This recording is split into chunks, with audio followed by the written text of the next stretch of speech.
Vamos a continuar utilizando el software para analizar funciones de dos variables. En esta oportunidad lo haremos con los criterios de las segundas derivadas parciales.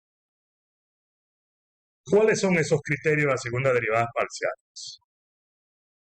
Vamos a buscar algunas definiciones. Dado una función continua o función f continua, debemos calcular, por supuesto, las derivadas parciales, las primeras derivadas parciales y todas las segundas derivadas parciales. Todas las segundas derivadas parciales. Luego, esas derivadas las debemos igualar a cero. Si son las primeras derivadas parciales con respecto a cada variable, le igualamos a cero. Recuerden que con eso calculamos los valores críticos. Y si son las segundas derivadas parciales igualadas a cero, con eso calculamos lo que llamaremos posible punto de inflexión. De todas maneras, como nos dice que la función es continua, debemos siempre recordar, que para que una función sea continua, las segundas derivadas parciales cruzadas deben ser iguales. No olviden esto. Es muy importante que se cumpla que la función es continua. Una vez que hemos obtenido los puntos críticos y los posibles puntos de silla, y hemos comprobado que la función es continua, entonces para calcular los extremos relativos y los puntos de silla, vean que aquí es posible, que aquí de una vez son puntos de silla, esto se calcula mediante la siguiente expresión. Calculamos a D se define como una función g que depende de dos variables. Observen aquí que está la segunda derivada de la función con respecto a x, multiplica a la segunda derivada de la función con respecto a y, y como la función es continua, esta señora va elevado al cuadrado, no importa que coloque una u otra, porque me están diciendo que aquí estas son iguales. En pocas palabras, ¿qué debemos hacer nosotros? Buscar los valores críticos, los posibles puntos de inflexión, y esos puntos se sustituyen en esta expresión. ¿Ok? Una vez que lo sustituimos en esta expresión, tenemos entonces las siguientes condiciones. Primero, si D es mayor que 0 y la segunda derivada parcial evaluada en ese valor crítico o en ese posible punto de inflexión es mayor o igual a 0, si ambas son positivas, para verlo de una forma más sencilla, decimos entonces que existe un mínimo donde en ese valor crítico. En caso que D sea mayor que 0, pero la segunda derivada parcial de la función con respecto a x sea menor que 0, podemos concluir entonces que existe máximo relativo. La tercera condición, si D es menor que 0, ya automáticamente es menor que 0, vean la diferencia, ya decimos entonces que existe un punto de silla. Y como la cuarta opción nos dice que si es igual a 0, el criterio no da ninguna conclusión, o sea, no podemos utilizar el criterio de la segunda derivada para determinar si hay máximo, si hay mínimo o hay punto de silla. De todas maneras, hay una forma muy sencilla de recordar cuál es la fórmula. ¿Por qué? Porque esa fórmula está dada por el determinante de la matriz hessiana siguiente. Observenla acá. Aquí tenemos la segunda derivada de la función con respecto a x, la segunda derivada de la función derivada con respecto a y, después con respecto a x, la segunda derivada de la función derivada con respecto a x, después con respecto a y la segunda derivada de la función con respecto a y. Cuando resolvemos para calcular el determinante, esta fórmula que está aquí nos da la fórmula a emplear para calcular d. Recuerden que d la hemos definido como la función g de x sub y. Bueno, vamos a hacer un ejemplo ahora. El ejemplo nos dice analizar la siguiente función según los criterios de las segundas derivadas parciales. ¿Cuál es la función? Aquí tenemos la función. X a la cuarta más y a la cuarta menos 4x por y más 1. Ya nosotros sabemos la secuencia de cómo iniciar con el programa. ¿Ok? Los pasos iniciales ya lo sabemos, no los vamos a repetir. Pero debemos entonces declarar o definir la función. Copiamos al programa, como ya todos debemos saber, y nos da entonces que sí, recuerden esto, sí reconoció el programa a esa función como símbolo. ¿Okay? Aquí está escrito. ¿Qué debemos hacer ahora? Vamos a calcular las primeras derivadas parciales de la función. Hasta ahora todo igual. La primera derivada parcial con respecto a x, la primera derivada parcial con respecto a y. Y aquí lo tenemos. Hay que tener mucho cuidado aquí ahora cómo estamos definiendo. A, vean bien, A va a ser la derivada de la función con respecto a x. Resultado. Vean que esto depende de dos variables. B va a ser la derivada de la función con respecto a y. Vean que también depende de dos variables. ¿Ok? ¿Qué hacemos a continuación? Vamos a calcular las segundas derivadas parciales de la función. Todas. Vean que aquí están todas las segundas derivadas que necesitamos. Y vamos a definir a C, véase bien, C va a ser la derivada de la función con respecto a X, pero la segunda derivada, y aquí tenemos el resultado. ¿Quién va a ser D? D va a ser la derivada de la función con respecto a Y, pero la segunda derivada. Y aquí tenemos el resultado. ¿Quién va a ser E? Vean, la derivada de A, ¿quién es A? A, recuerden que va a ser la primera derivada parcial de la función con respecto a X. Ahora la vamos a derivar con respecto a Y. Y nos dio menos 4. Y ahora vamos a hacer F. ¿Quién es F? La derivada de B. ¿Quién es B? B es la primera derivada parcial de la función con respecto a Y. Ahora la vamos a derivar con respecto a X. Y observen entonces que nos dio menos 4. ¿Qué nos está diciendo esto?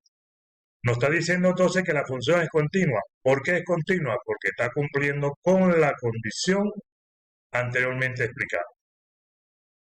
Vamos a calcular los valores críticos y los posibles puntos de inflexión. Eso indica que las primeras derivadas las igualamos a 0 y las segundas derivadas las igualamos a 0. ¿Ven? Entonces, aquí tenemos G va a ser, como las primeras derivadas parciales tienen dos variables, recuerden que utilizamos el comando solver.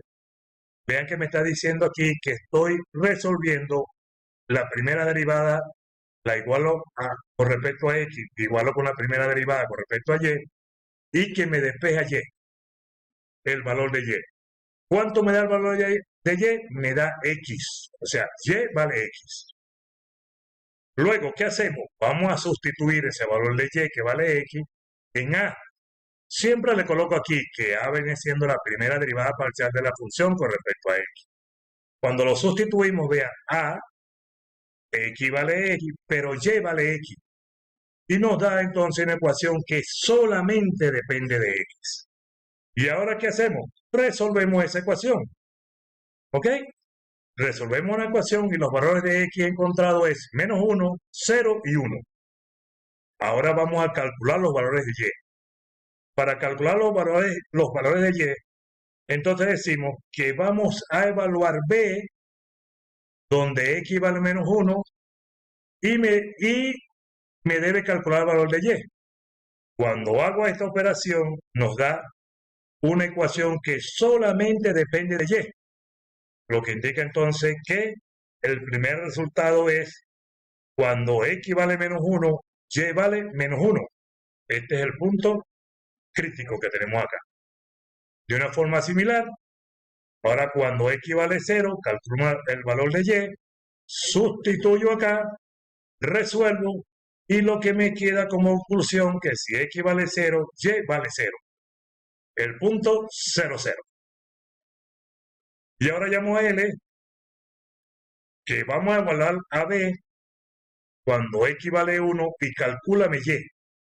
Me da una ecuación que solamente depende de Y. Resuelvo. L, recuerden que es el resultado. Y cuando lo resuelvo, entonces me da 1. Vean que estos puntos son imaginarios. Por esa razón no los tomo en cuenta. Entonces, el punto crítico encontrado en este momento es 1, 1.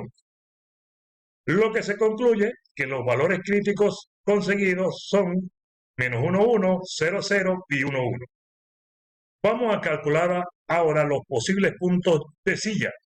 Posible hasta que se demuestre que sí son. Como C va a ser la segunda derivada parcial, ¿ok? Lo resuelvo y me da como resultado 0. Y n es la otra derivada parcial que solamente depende de una variable y me da 0.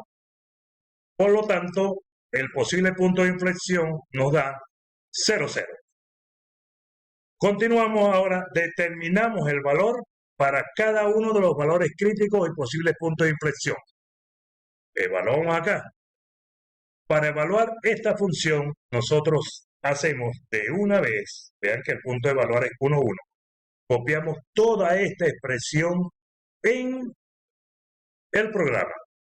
Al darle Enter nos da como resultado 128, que indica que D evaluado en el punto menos 1 da 128. Nos falta calcular ahora este valor solo. Ese valor solo que está aquí nos da como resultado 12. Y ahora empleamos los teoremas, que indica que se nos cumple esta condición. Y esta condición lo que nos está diciendo es que existe un mínimo relativo en el punto menos 1, menos 1. En unos procedimientos similares, entonces hacemos ahora con el punto 0, 0. Determinamos a D, copiamos en el programa la ecuación, la evaluamos y nos da menos 16, que indica que ya D es menor que 0. Por lo tanto, utilizando los teoremas, existe un punto de silla en 0, 0. Seguimos ahora y evaluamos en 1, 1. Determinamos el valor de D en 1, 1.